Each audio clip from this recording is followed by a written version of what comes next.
5년 전 현 소유자는 1억 4,800만 원의 토지를 매입한 이력이 있으며 수려한 자연경관을 배경으로 옹기종기 형성된 전원주택 단지 내에 위치한 물건입니다. 고가의 경매 강의에서 들을 수 있는 겉으로 드러나지 않는 진짜 리스크 분석을 영상 끝까지 보시면 많은 도움 되실 거예요. 오늘 물건은 공시가격보다 낮은 가격대에 접근 가능하고 철근 콘크리트 구조 특유의 견고함과 고급스러운 외관은 충분히 눈길을 끄는 요소입니다. 오늘도 있는 그대로 좋으면 좋다, 나쁘면 나쁘다, 솔직하게 말씀드리는 쌍마 부동산 TV입니다. 본 영상 시청 전에 구독과 좋아요 한 번씩 눌러주시고 편안하게 시청해주세요. 먼저 주택부터 살펴보겠습니다. 본 주택은 2021년 7월 21일에 사용 승인을 받은 5년차 주택으로 요즘 선호하시는 신축 경매 물건입니다. 건물 구조를 보시면 경사 슬라브 지붕의 지상 2층 건물입니다. 철근 콘크리트로 지어져 견고하며 외벽은 고급스러운 돌붙임 마감이입니다. 전체 연면적은 37.56평입니다. 1층은 약 23평으로 현관, 거실, 주방, 안방, 욕실, 다용도실, 보일러실로 구성되어 있습니다. 현관에서 바로 이어지는 넓은 거실과 주방 배치는 생활 동선을 편리하게 고려한 설계로 보이며 노후에도 무리 없는 생활이 가능할 것으로 보입니다. 2층은 약 14평으로 방 2개, 욕실, 다용도실, 그리고 전원 생활의 로망인 널찍한 테라스가 별도로 마련되어 있어 탁 트인 조망을 즐길 수 있으며 자녀들이나 손주들이 방문했을 때 독립된 공간으로 활용하기 좋습니다. 마당 한편에 약 2.7평 규모의 목조 판넬 지붕 창고가 있습니다. 이 창고 역시 감정평가에 포함되어 일괄 매각되므로 전원생활에 필요한 농기구나 잔짐 등을 보관하는 용도로 사용 가능합니다. 다음은 토지에 대해 말씀드리겠습니다. 본 경매 물건은 주택이 있는 대지와 진입도로 지분을 포함하고 있습니다. 첫 번째는 실제로 주택이 있는 대지인데요. 우산리 192의 번지로 약 107평 정도 됩니다. 두 번째는 진입도로 지분입니다. 우산리 192의 8번지인데 33제곱미터 약 10평 정도의 도로 지분을 함께 포함하고 있어요. 총 387제곱미터 약 117평 규모의 토지를 취득하시게 됩니다. 그리고 용도 지역을 보시면 계획관리지역, 성장관리계획구역으로 지정되어 있습니다. 또한 토지거래 허가구역으로 지정되어 있는데요. 일반 매매와 달리 경매로 취득하는 경우에는 허가를 받지 않아도 되고요. 허가구역 내 토지라도 경매로 낙찰받으면 허가 절차가 생략되어 자금 조달 계획서, 거주 의무 등 규제에서 자유롭습니다.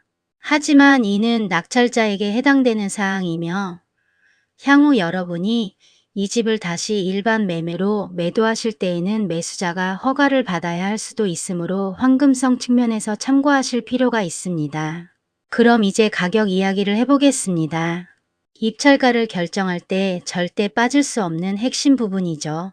감정평가법인에서는 임금표준지 우산리 188의 2번지의 공시지가를 기준으로 시점 수정과 개별 요인들을 반영해서 본 물건 대지의 단가를 제곱미터당 68만 5천 원으로 산정했습니다. 2024년에 인근 우산리 일대에서 거래된 단독주택의 토지 배분 단가를 보면 위치나 도로, 조건에 따라 다르긴 하지만 제곱미터당 약 54만 원에서 60만 원 수준에서 거래가 이루어졌습니다. 본 물건의 현재 최저가 2억 3,498만 1천 원을 기준으로 계산해보면 건물 가격을 제외한 토지 가격은 감정 당시 평당 약 260만 원에 평가되었다가 현재는 평당 110만 원으로 하락하여 인근 시세 대비 가격 경쟁력을 확보한 상태라고 객관적으로 판단됩니다. 본 물건의 소재지는 경기도 광주시 태촌면 우산리 192A번지입니다. 생활 인프라 및 소요 시간을 살펴보면 하나로마트는 차량 약 14분 거리 내에 위치하며 의료기관은 태촌면 소재지 내 의료기관이 약 15분 거리에 있고 대형 종합병원으로 분당차병원과 분당서울대병원은 40분에서 1시간 이내로 이용 가능합니다. 주변의 천지남 성지와 남서측 방향으로 내려가면 천지남 계곡, 우산천이 흐르고 계곡이 도보권에 있으며 경안천 습지생태공원과 팔당호 드라이브 코스 등 5060 세대가 선호하는 힐링 포인트가 산재에 있습니다. 물건지 바로 인근에 젤코바 태촌 펜션이 북동측에 매우 가깝게 붙어 있으며 조금 더 위쪽으로 온더힐 펜션이 소재합니다. 또한 약사정골과 같은 식당이나 느네미 카페 등도 인근에 있어 조용한 전원마을이면서도 계곡 관광객들을 위한 기초적인 휴양 인프라가 갖춰진 곳임을 알 수 있습니다. 다음은 경매 현황 정보를 말씀드리겠습니다. 성남지원 경매 이게 2024타경 6,474호 주택입니다. 소재지는 경기도 광주시 태촌면 우산리 192번지입니다. 토지 면적 약 117평, 건물 면적은 제시외 건물 포함하여 약 40평입니다. 경매 대상은 토지 및 건물 일괄 매각입니다. 감정가 4억 7,955만 2,200원, 최저가 2억 3,498만 1,000원입니다. 매각기일은 2026년 5월 11일입니다. 다음은 권리 분석 및 점유 관계를 말씀드리겠습니다. 말소 기준 권리는 2021년 12월 23일 설정된 주민신용협동조합의 근저당권입니다. 이후의 모든 권리는 소멸 대상입니다. 낙찰자가 인수할 등기상 권리는 없습니다. 임대차 및 점유 관계를 살펴보면 현황 조사 결과 조사된 임차 내역은 없으며 현 소유자가 점유하고 있는 것으로 파악됩니다. 소유자 박모 씨의 배우자는 외국인으로서 외국인 체류 확인서의 외국인과 동일인이므로 걱정하지 않으셔도 됩니다. 다음은 입찰가 산정 시 반드시 고려하셔야 할 사항입니다.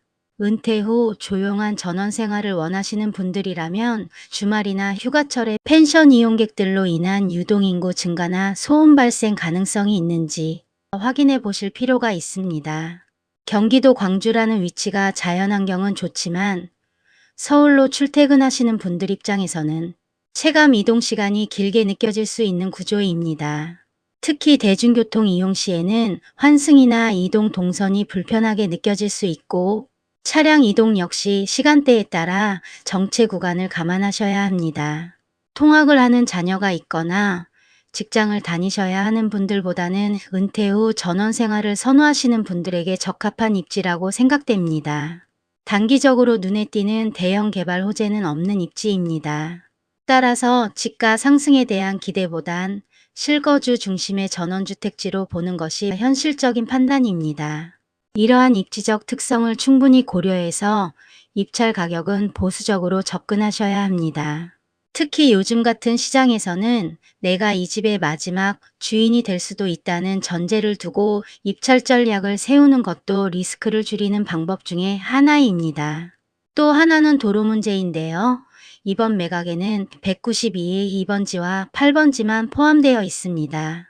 외부 진입로 역할을 하는 192의 4번지는 매각에서 제외되어 있는 상태입니다. 공유지 연명부 확인 결과 소유자 박모 씨는 4번지의 165분의 30지분을 소유하고 있는 것이 확인됩니다. 이번 경매 대상 토지 목록에는 이 지분이 누락되어 있으므로 낙찰 후에도 해당 지분은 현재 소유자 박모 씨에게 남아있게 됩니다. 194의 4번지는 폭 4m의 계획도로에 위치하며 여러 주택이 공용으로 사용하는 현황 도로의 성격을 띠고 있습니다.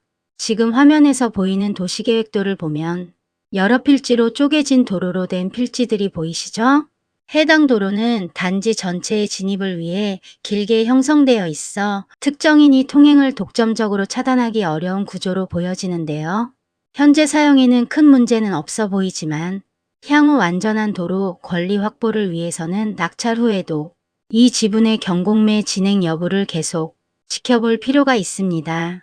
소유자 박모 씨는 다수의 세무서 압류가 걸려 있어 이번에 빠진 4번지의 지분 또한 경매나 공매로 나올 가능성도 배제할 수 없기 때문입니다.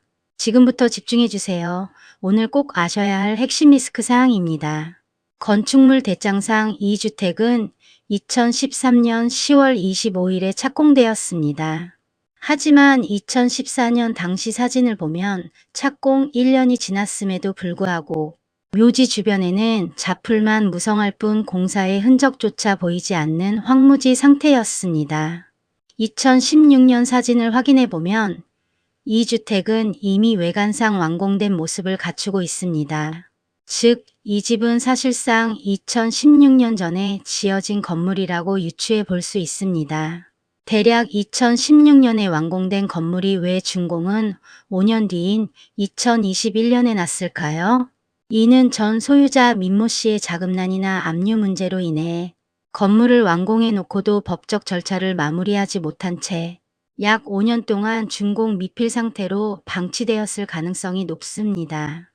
현 소유자 박모 씨는 준공 직후인 2021년 8월 17일 이 주택을 1억 4,800만 원의 매매로 취득했습니다.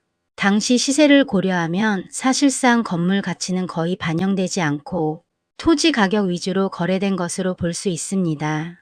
현재 경매 최저가인 2억 3,498만 원은 2025년 기준 주택 공시가격인 2억 3,800만 원보다도 낮은 수준입니다. 비록 건물의 실제 나이가 서류보다 많다는 리스크는 존재하지만 가격 자체는 이미 공시가격 이하로 형성되어 일정 수준의 안전마진은 확보된 상태라고 볼 수 있으나 결론적으로 이 주택은 서류상으로는 5년차 신축이지만 실제로는 지어진 지 10년에 가까운 건물입니다. 입찰자분들께서는 겉모습만 보고 신축으로 판단하시기보다는 5년간의 방치 기간 동안 발생했을 수 있는 골조의 노후화나 내부 설비의 부식 여부를 반드시 현장에서 확인하신 후 입찰가를 신중하게 산정하셔서 피해를 보시는 일이 없기를 바랍니다. 그리고 곧 있으면 어버이날이 다가오는데요. 부모님 선물 고민하시는 분들도 많으실 겁니다. 올해 1월에 전신 안마 매트를 하나 사드렸는데요. 부피도 크지 않고 가벼워서 이 방 저 방 옮겨가면서 쓰시기 편하고요. 침대나 바닥, 차에서도 사용할 수 있어서 활용도가 좋은 편입니다. 처음에는 조금 아프다고 하셔서 얇은 이불 깔고 사용하셨는데 지금은 오히려 더 시원하다고 하시면서 계속 잘 사용하고 계십니다. 이건 협찬이 아니라 제가 직접 구매해서 사용해보고 말씀드리는 내용입니다. 영상 설명란에 정리해 두었어요. 필요하신 분들은 한번 사용해보세요. 오늘도 과장없이 숨김없이 있는 그대로 전해드렸습니다. 도움되셨다면 구독, 좋아요로 응원해주세요. 영상 제작에 큰 힘이 됩니다. 오늘도 쌍마는 달려갑니다. 감사합니다.